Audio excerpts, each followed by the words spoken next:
Hi, good morning. So this is Freemotion Fridays with Kate Quinn. Welcome. We're going to continue with our DRAFTS series. So that's DRAFTS. And so we have already done most of the letters in the series, and S is for segmenting or segments. And I've set it up so that I have two different ways that you can segment it, but of course there are many different ways. So the first way that I've done it is I've taken the triangle and I've just split it up into even units, and these units are essentially the same, basically the same shape. I did put this little spacer in here, and that way that'll make sure all the designs don't just bleed in together, because we were trying to create a very determined splitting up of the space so we can have different designs. Now in here I have only 4 spaces, and I want to compare. Hi Miss Linda, good morning. We've set up the second triangle a little differently, so let me show you this one, give you this visual here. This one, we think of segments as line segments, but we've changed this just for visual interest. Instead of making the segments some type of very angular and straight, very regular like this, we're just going to change it up. So I've made the segments here into circles just to create a little bit more interest. And when we showed you this one, I'll bring it back over here, we have 4 segments here, 1, 2, 3, 4 that we're going to fill, and we'll leave these little spaces open right here. So with this one, if I did ABC like I did over here, what I tried to do with the ABC is I want to only choose 3 designs. I don't want a million. I'm not going to try to make every single space different. So that will help to create some unity here by having the designs be similar. So what I did is I listed the ABCs so that I could see maybe how the designs would end up fitting in there. That way I don't have 2 A's right next to each other. So here I have B here, and that lets me have C here, and then I come back to A and I have a B over here. This way none of these are touching. And here I can put either a C or a B. It's my choice, whatever I want to do. So this way we created unity, we created visual interest, and we've also created some little spaces where those designs can stand apart. And then this part right here will not be filled in. So around the circle, these little areas will lift up because we're going to fill these up. So these will be more compressed than this space out here. So we've got visual interest, we've got a little bit of curvature compared to our angular triangle, which offers a little variety, but we've also bound the design with only a few so that we can create a little unity by creating repetition in the visual field. Okay, so we'll start with this one, and one of the cool things about these little circles is because they touch, I'm going to work towards filling this in so that I end right at the transition right there. And then I have this space, and I can transition to here and fill here and transition here, fill here, transition here, and fill here. So in my mind, I've got a visual path to fill all of this in a continuous way. Okay, so I've only got a few designs. Like I said, there's only 3 for this, and we're going to add one more over here because there's not enough room to repeat with only 4 segments. So I think on this one we will do one different one in each. Okay, and we'll go ahead and just put some wavy lines in this one. So we'll say that this is B, just for clarity. So let me just write that on there. That's for me too, to keep me tracking, otherwise I might lose my mind. All right, so here we're just going to do a wavy line. So I'm going to kind of come up, and we'll just put a little wave in there. And all we're going to do is just follow the wave back. And right there, I'm right here at this transition. Now, I can decide if I want to fill that in, but that's kind of small right there at the back. So let's get you in a little closer to the needle, I think. There we go. Always changing everything. All right, so now that you can see here, this is our biggest space. And we have two other spaces that we can fill. So if we're going to do these A and this A, it needs to be something that can kind of fit in all of them. And because this has the best potential to be the star because he's the biggest, I'm going to put the most eye-catching design in here. And we'll go ahead and we'll go back to those pebbles. So what we're going to do is we'll do some pebbles, but we'll also put in a little like an olive. This way, if things aren't round, it's okay. Now, I came in from the back side on this pebble, so I want to come out on the front side. And that's that counterclockwise motion, right? So here we'll make our little olive, and then we'll go the opposite direction. There's our little olive, and now we're going to fill in this space right here. And we'll put our little olive over here so we can move this direction. Did anybody notice that I ruined my path? Right? I was going to go this way. So I'm thinking on the fly, I'm going to go this way now. Okay, so we came in across the top. So let's see where we are. All right, so right here, I want to make sure that I've got some room to come in and fill that area. So I'll put an olive over here, and we'll come this way. Now I want to come back out because I'm aiming to fill this in. So I'm going to start trying to fill all of this and move back this way. So my little olive, I think, is going to have to go this way. And I want to make a little circle there so I have room to come back.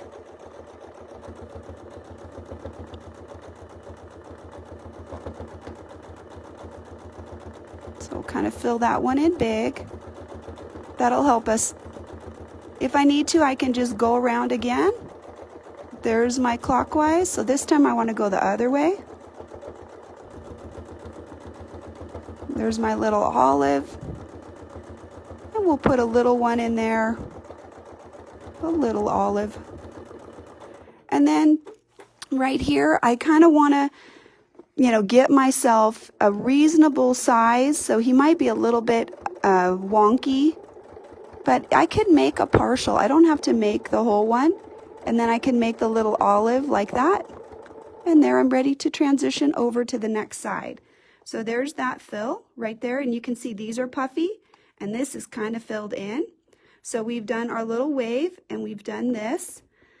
So let's do the next one. So this was B, A, C. So here, let's do a little paisley, kind of like a little peacock, a little teardrop shape and back. And we'll come up, and here we can just start another one. So here we would travel and close it. Now we can put another one in.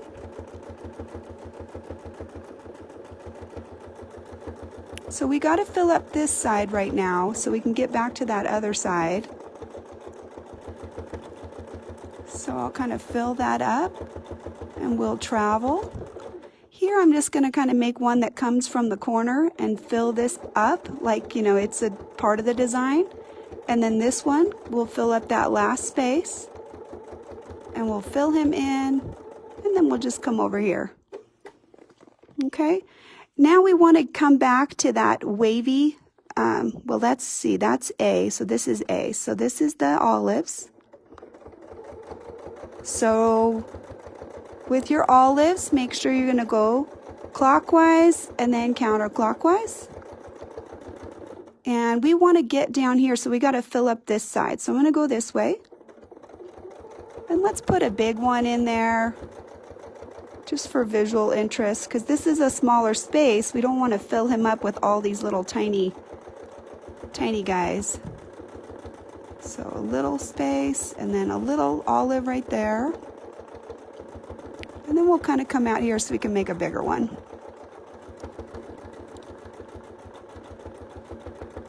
And here we can just kind of create a little fake one.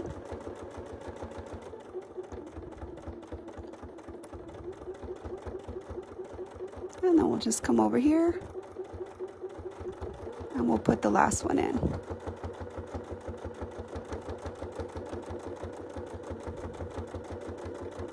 So he's close enough that I'm just going to pretend he's touching, right? Nobody will know. So now we have the wavy line.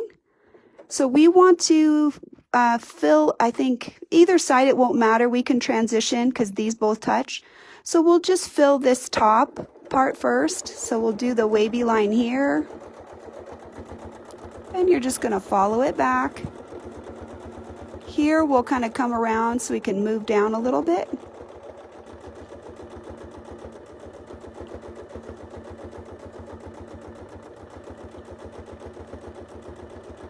Touch, swing up.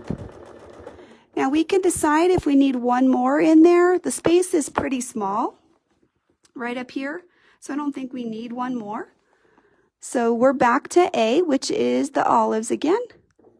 So we'll start with a big olive.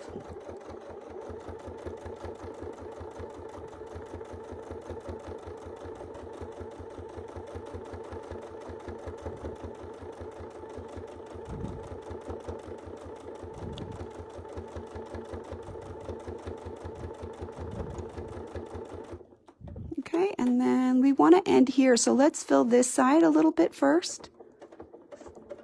So we'll put one in there.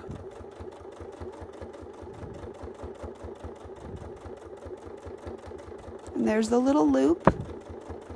And we'll do this side. We'll try to fill up all of this space right here.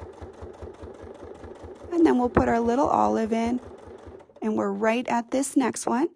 Now B is the wavy line. So here we can decide which direction. I can make the wavy lines go this way if I want to this time. So maybe I'll come over here a little bit and we'll do a little wavy line to start.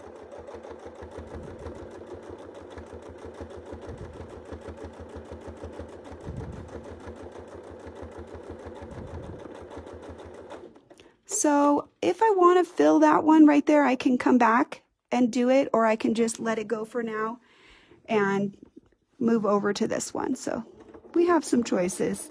You don't have to have everything filled up a billion times, right? So the last one is that Paisley. So we'll get our hands positioned, ready. And, you know, we want to kind of go in a flow so we can maybe tie off over here somewhere. So a little teardrop shape.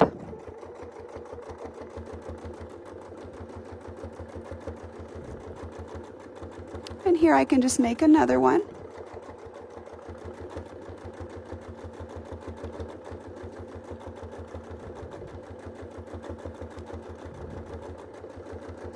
Now this is going to end up filling this in a little bit, so I can come back up here and I can travel. And I'll just adjust it so you can see as we go. So we kind of got that filled in. There's not a lot of room for something else, so we can just start putting another one right here. So a little bit of speed here is good. Otherwise the design can start looking a little choppy because it's such a small space. And then if I want to fill that, I can put a little dot in there.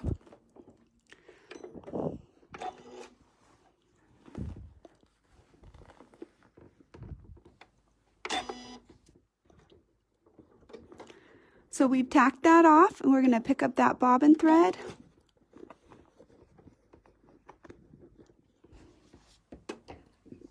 And cut everybody off. That prevents any bobbin from being, you know, in the bottom. So let's see if we can get you a view there. So, you know, with a white thread on black, you're going to see everything. You're going to see all of the contrast. And if I was doing this on my own quilts, I would want a segmentation here. I would want a separation of these two. Because I didn't have a lot of room, I didn't want to make this any smaller for you guys, because then these would be really small spaces to try to fill. And when they get so tiny, it starts becoming a little unmanageable. So, you know, here we've talked about the frames before. I always like something where the designs can be set off by themselves. And even in here, these little puffs right there, set the circles apart a little bit and let them have their own breathing room. All right, let me see if we have some questions really quick. Thank you guys so much for being here. I appreciate you taking the time.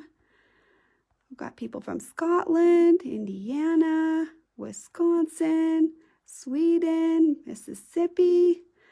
You guys, it's so cool. I love that we can now all join into something together. It doesn't matter where we live. We can all enjoy this pastime together. So here, this is the last one. So one of the things that this setup does, you can see that these little frames will separate these designs. But again, I would maybe have wanted these to be set apart here so that these don't blend together. I would have wanted to put a line in here as well. Because the spaces were already a little bit small, I elected not to do that just for practicality, so we don't have our spaces be any smaller than they are. So let's think about how we want to travel. If I'm going to fill up a space, I think it would be practical to maybe start here, and we'll fill in this so that we end over here. So we got to think about as we travel here, we're going to fill this way and up to this way. So for example, if we were doing our little wavy line, maybe we want to start here and fill up this way so that we end over here. Then we would travel in the ditch and we would do our olive over here and end over there, travel, fill this one from the bottom up to the top and travel, and then we can just fill this one this way sort of up to the top. So this is the thinking about the plan, how you can travel so that you have a very easy path. And, you know, we all make mistakes. I mess up too. I won't lie. I mean, I might end up in the wrong place. It happens. So then here we've got some easy travel on these straight lines. So we do have a backup plan if our perfect plan does not work. So let's start down here. As I said, we'll kind of fill with the wavy lines and we'll try to aim to finish on this side.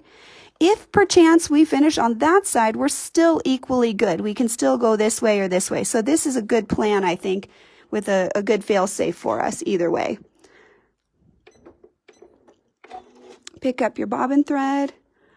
Now, let's see, we don't want to start right at the point. Let's be smart about that. We want a wavy line, so let's give ourselves a little room for a wave. So we don't want to start right at the point because then we have nowhere to go, right? Okay, that's smart. We've got to be thinking. Can you tell I can't figure out which buttons to push this morning? I need some more coffee. Okay, so just so you can see, we're just going to try working our wave. Now, because we're at the base, we really don't have much room. So let's tack, and we'll just make a little part of the wave, a little suggestion of it. And as the space opens up some more, that's when we'll start to expand it a little bit. Now, we're not trying to make this super regular. We're just trying to make it fun. So when you get into your seam here, you're just going to look inside your ruler foot, and you can even count how many stitches up that you want to move. And if you're closer or further apart, nobody cares. This isn't about a machine quilting your work. This is about you having fun.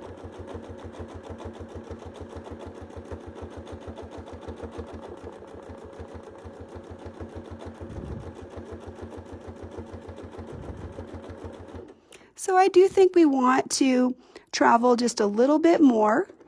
So we'll put a little wave in here, and then we might have to travel here and dip in.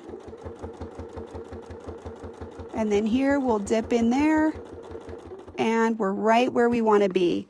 And doesn't that look fun?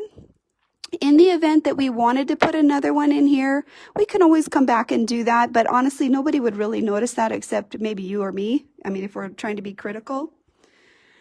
So let's travel. We were going to go this way, this way, this way. So we'll do the top last. Yes, I need Swedish strong coffee, Nana. It's very strong in Sweden. It's kind of wimpy here. It's coffee and milk for me. Okay, So here we can do our olives. So what I would want to do if I'm going to do the olive is I want to travel a little bit away from the corner, and that's going to give me some room so that I could make a circle, because I don't want to do it right at the corner. So there's my counterclockwise, and I'll do one on this side, and we'll kind of fill top to bottom here. So we don't want all of our olives, you know, to be in the same exact spot. So we've got to try to put your little olive eye in a different place. Don't try to put them all in the same place. All right, so I'm going to actually try to fill this little corner here. So I'm going to take a few stitches so I can get over here.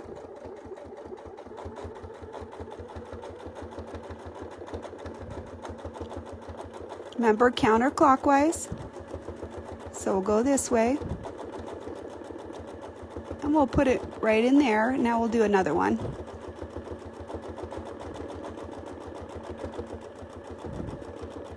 Fill this one.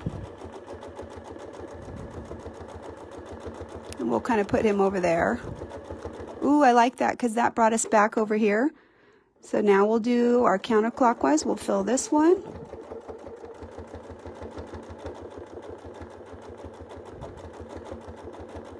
And then we'll put one right there. Now, I have a little space right there.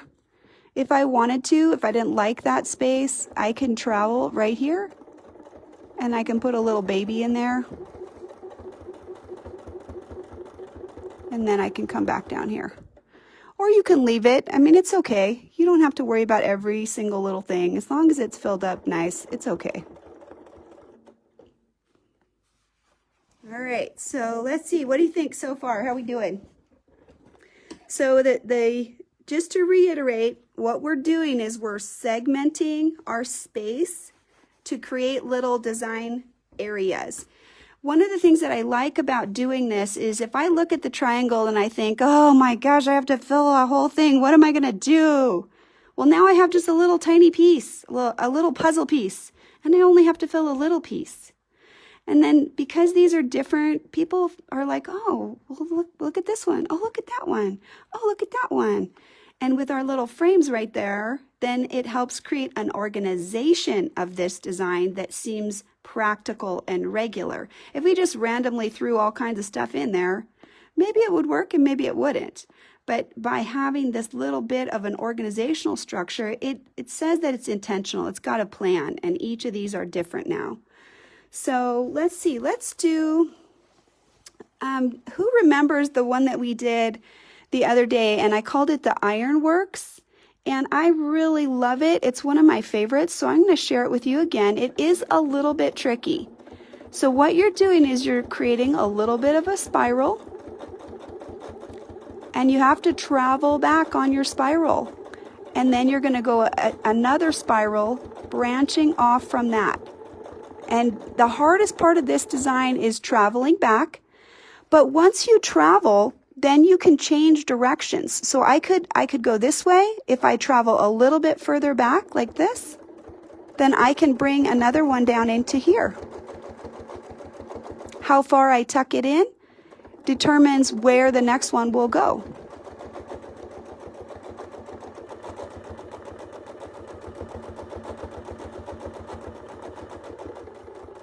So we got to start filling here. So I think I'll curve this one out this way. And that way I can kind of get into this corner over here a little bit. Now, I think I do want to put a little one in here, so I think I will kind of tuck that one. And then here, I can just sneak up here. Don't try to crowd that, because then it really looks like you just maybe worked a little too hard to try to fit that in.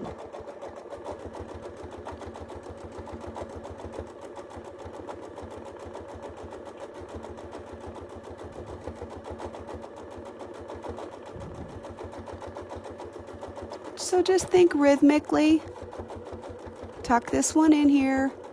We can come back, and now this one can go this way.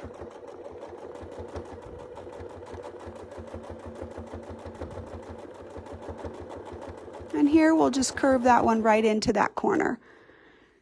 What do you think? I think I might come in and I would make a little branch off of this one to connect him to the outside edge, and maybe here too, because they look conspicuously open compared to everything else. But you know, once you get a billion bits of other quilting in there, nobody's going to see that. You know, the more quilting is better. If you have more, they won't see that. So, all right, so let's see, what's our next one that we're going to do? Okay, so these are all kind of round, and this is kind of straight. So what do you think? I think we need a round one here. That'll kind of create a little unity of its own, where these are all roundy round, and this one's like a little elongated. Okay, so on this one, let's travel, and we'll move up. And we'll do our little spirals, and we'll put little holes in between the spirals. So we'll do some of the bigger ones will be this spiral coming in and coming back out. When you come back out, that's how you're going to close that circle. So right there, I'm touching that outer edge. Then I'm going to travel a little bit so I can be counterclockwise, and we'll put just a circle. And we're going to fill this one kind of top to bottom. So I left the edge open right there. See that? It's open. It's going to be closed now as I come around. And now we'll put 2 circles.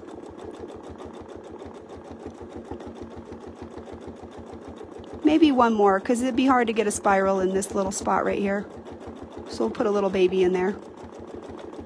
Okay, and then here we'll work on the circle right there. He's too small. We'll put a spiral right there. There we go, nice and big.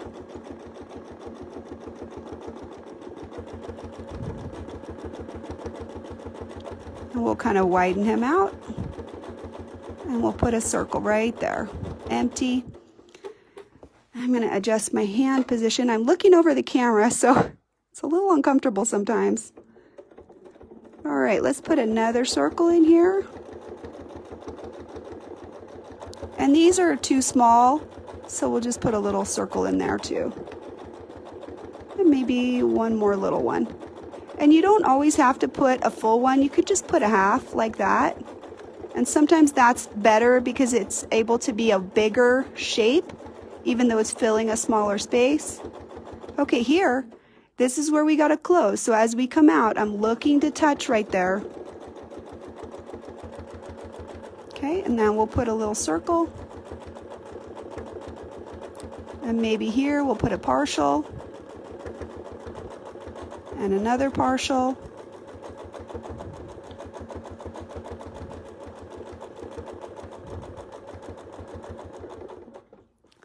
And then let's see. Maybe we'll put another partial on this side.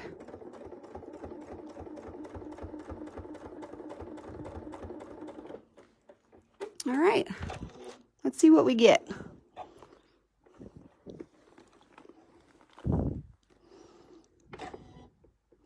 So let's talk about thread for a minute, and then we'll be done for the day. We want to keep these a little bit short so that they're not complicated and you can just take that little piece and not have to be here for a really long time.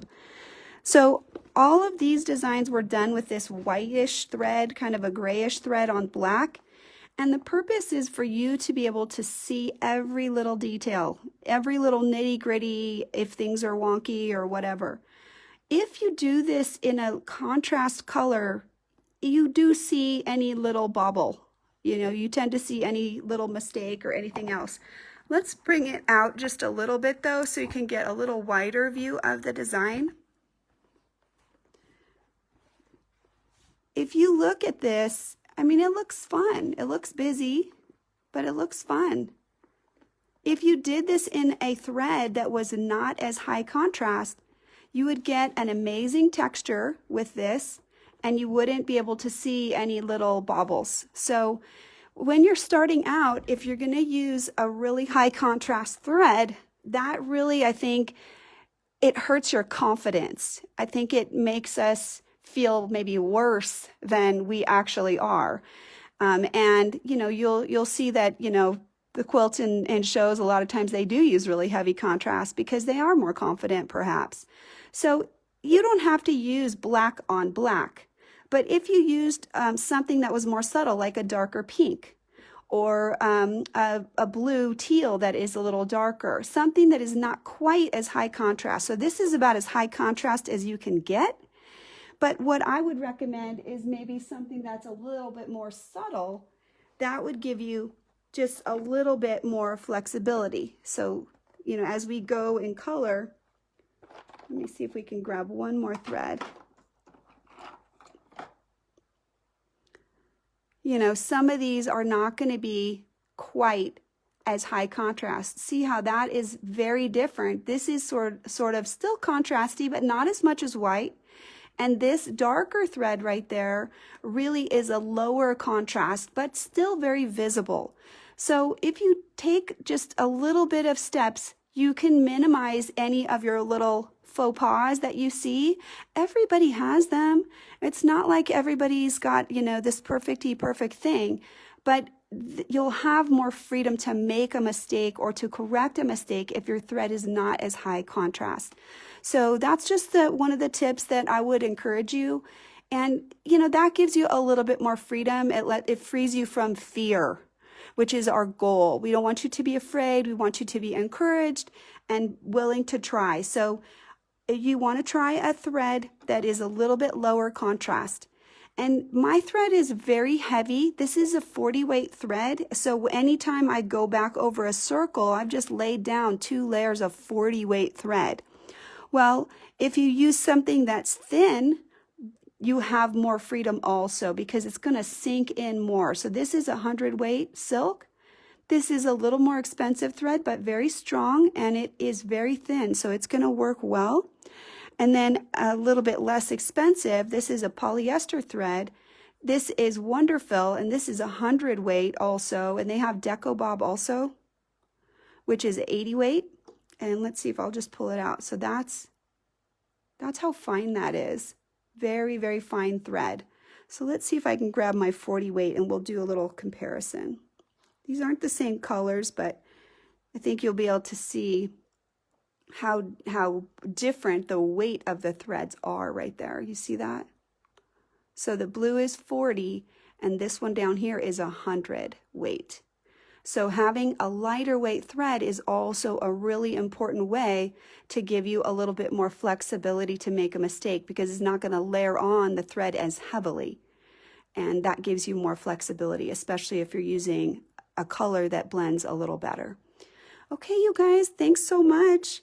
Have a wonderful day, and hopefully I'll see you on Sunday. I still don't know what I'm doing because I've had a really busy week. But I'll come up with something. Don't worry. Have a great day and happy quilting. Thank you so much for taking the time to share your morning with me. Have a wonderful day.